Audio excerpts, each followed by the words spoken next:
ఇచ్చిండు. రాజులకే రాజు, ప్రభాస్ రాజు. టీజర్ మాత్రం చాలా బాగుంది అన్న. సినిమా కోసం చాలా వెయిట్ చేస్తాం. December 5th దాకా వెయిట్ చేయడం చాలా కష్టము, బట్ వెయిట్ చేస్తాము. బట్ డార్లింగ్ కోసం. అంటే పుష్ప రికార్డ్స్ ఇప్పుడు బ్రేక్ చేస్తాడంటారా మరి ప్రభాస్? అది కమర్షియల్ మూవీ. ఇది పుష్ప అంటే అంతా టికెట్ ప్రైస్ పెంచి 200 ఏదో చేసిండు. స్పిరిట్ తోని పుష్ప గిష్ప అన్ని లేపేస్తాం. ఇది రాసాబ్ కాబట్టి హారర్ మూవీ, రొమాంటిక్ మూవీ, దీన్ని కంపేర్ చేసుకోవద్దు. మనం సినిమా ఎంజాయ్ చేయాలి. ఏం బ్రో బ్రో, మాకు ఈ సినిమాకి రికార్డ్స్ అవసరం లేదు బ్రో. సినిమా బాగుంటే మాకు అదే హ్యాపీ. ఈ సినిమాకి మాకు ఏ రికార్డ్స్ అవసరం లేదు, ఏం అవసరం లేదు. సినిమా బాగుంటే మేము హ్యాపీ. రాడ్ దిగింది, వింటేజ్ ప్రభాస్ అనిపించిండు. ఆ టైమింగ్ వేరుంది, ఆ లుక్స్ వేరున్నాయి. సినిమా మాత్రం వేరే లెవెల్ ఉంటుంది అన్న. కాన్ఫిడెంట్ గా చెప్తున్నాం. జై రెబల్ స్టార్.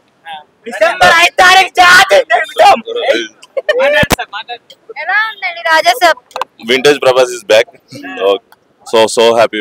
అంటే ప్రభాస్ లుక్స్ పైన ఈ మధ్య కాలంలో చాలా అంటే చాలా ట్రోల్స్ వస్తున్నాయి కదా, ఆ ట్రోల్స్ కి ఏం చెప్తారు? ట్రోల్స్ అందరికి సమాధానం చెప్పేటట్టు ఈ సినిమా ఉందండి.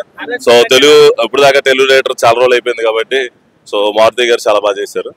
సో మారుతి గారికి థ్యాంక్స్ చెప్పాలి. మోస్ట్ అన్ని బాగా వచ్చిందండి. అసలు ట్రైలర్ చాలా వింటేజ్ లుక్స్ చాలా బాగున్నాయి, చాలా బాగుందంట. అసలు ప్రభాస్ కోసం ఎన్నిసార్లు అని వెళ్ళినా తప్పలేదు. ఈ సినిమా ఈ కాంబినేషన్ వర్కౌట్ అవుతుంది అంటారా? హర్రర్ కామెడీ అనేది మారుతి గారి 1000 crores బొమ్మ పడింది.